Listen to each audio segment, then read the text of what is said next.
Olá, sejam todos bem-vindos. Esse é o canal do Grupo CIF Brasil, o canal da tropa da CIF. E hoje nós estamos aqui para 4 temas. O primeiro deles é SUSEP em xeque, ou checkmate na SUSEP. Mas antes disso, de você decidir aí se a SUSEP está em xeque ou se a gente já deu um checkmate nela, eu vou contar um pequeno histórico dos últimos anos, daquilo que nós fizemos a respeito do uso da tabela da SUSEP e da impropriedade da tabela da SUSEP, em princípio na Justiça do Trabalho e também em outras áreas. E novamente, obrigado. Então, só para lembrar o que a gente já fez, esse aí foi um podcast que você pode encontrar com o título que está ali embaixo, né? De onde veio a estultícia de usar a tabela da SUSEP para medir a incapacidade laborativa? Ou seja, de onde veio a tolice de usar a tabela para isso? Eu entrevistei o Dr. Farley Ferreira, ele é juiz do TRT2. Esse podcast existe no formato completo, que você vê na tela, na verdade, é um corte, é um short. Vale a pena você ouvir, porque ele conta de onde nasceu essa ideia, por que ela migrou para a Justiça do Trabalho. Na verdade, não havia nenhum tipo de instrumento, foi uma coisa que aconteceu naturalmente, equivocada, mas naturalmente. Acredito que não pela culpa de uma pessoa ou de outra.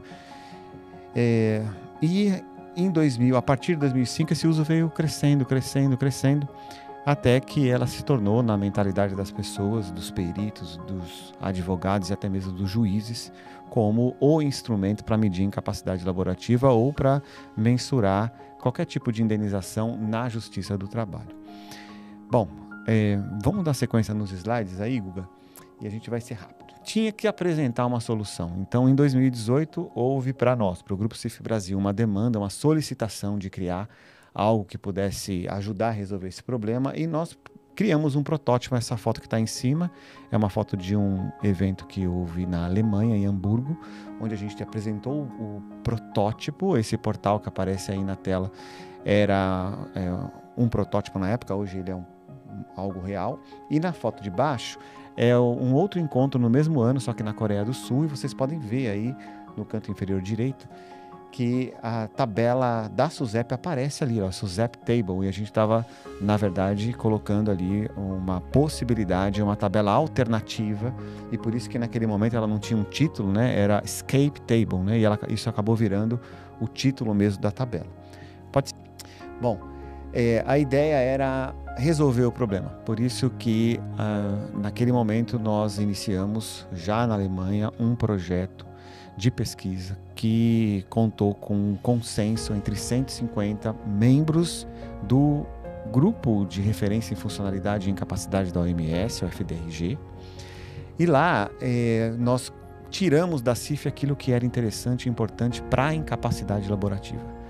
E então trouxemos para as outras 2 fases aqui no Brasil. Essa foto aí embaixo são 2 amigos meus, do meio mexicano, ele é o Manuel Yanes, ele é o líder desse grupo que eu mencionei, ele é o líder até hoje, ali essa foto é de 2018.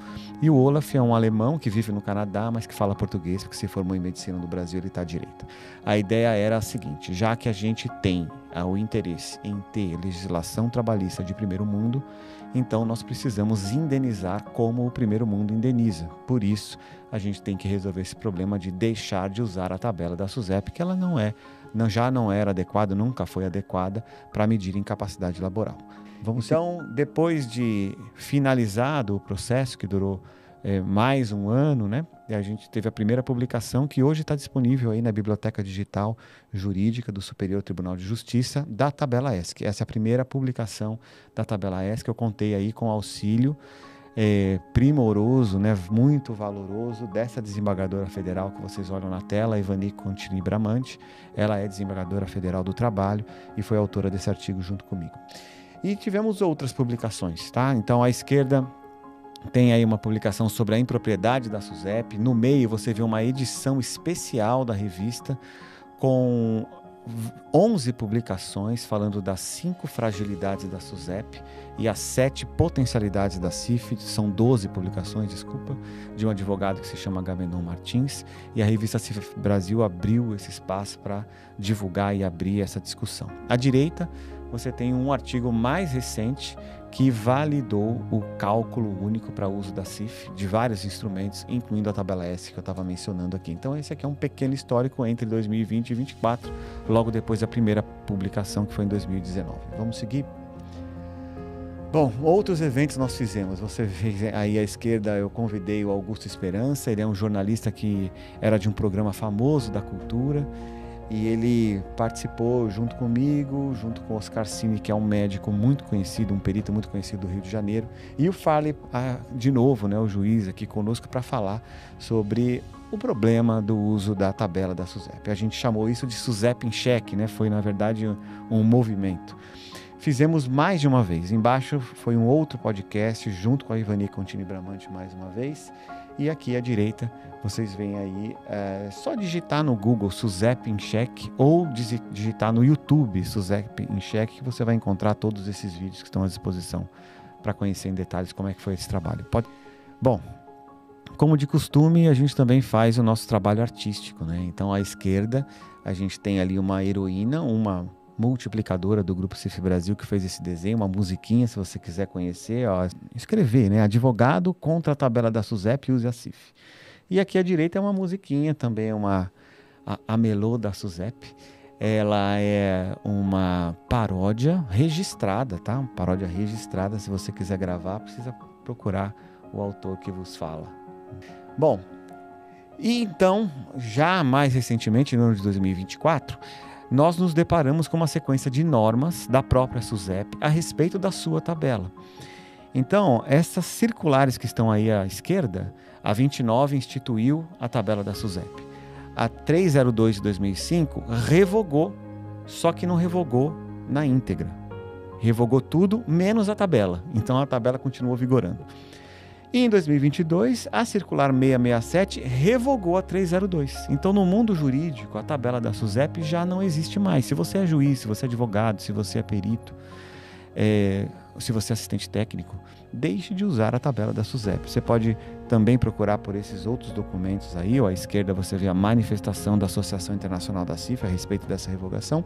E à direita, eu peguei um trecho que eu vou ler para vocês aqui, também de uma publicação recente, da Associação Brasileira de Medicina Legal e Perícia Médica. É desse livro aí, e olha o que diz um trecho, um parágrafo, logo no início do livro, tá? No Brasil, utilizam-se predominantemente duas tabelas para valoração. Então, ele está falando DPVAT e a tabela da SUSEP, né? São muito conhecidas. Referências de natureza securitária que elencam essencialmente danos osteomusculares e sensoriais, sumárias e desatualizadas, que vigoraram por anos, aí ele colocou entre parênteses, atualmente revogadas, as quais não correspondem à taxa de incapacidade fisiológica fidedigna, nem de comprometimento laboral de um indivíduo. Então, a própria Associação Brasileira de Medicina Legal e Perícia reconhece também, além da Associação Internacional da CIF, além de todos os nossos podcasts, juízes, desembargadores, que a tabela da SUSEP não serve, deixe de usar. Bom, aqui é um resumo desse histórico, tá? Então, em 2018, a gente começou com o projeto no exterior, depois trouxemos para o Brasil, a publicação da tabela foi em 2019. Em 2022, alguns artigos e alguns eventos para falar sobre o assunto. Isso culminou na revogação, né, no próprio ano de 2022, mas digamos que podemos ratificar isso agora em 2024.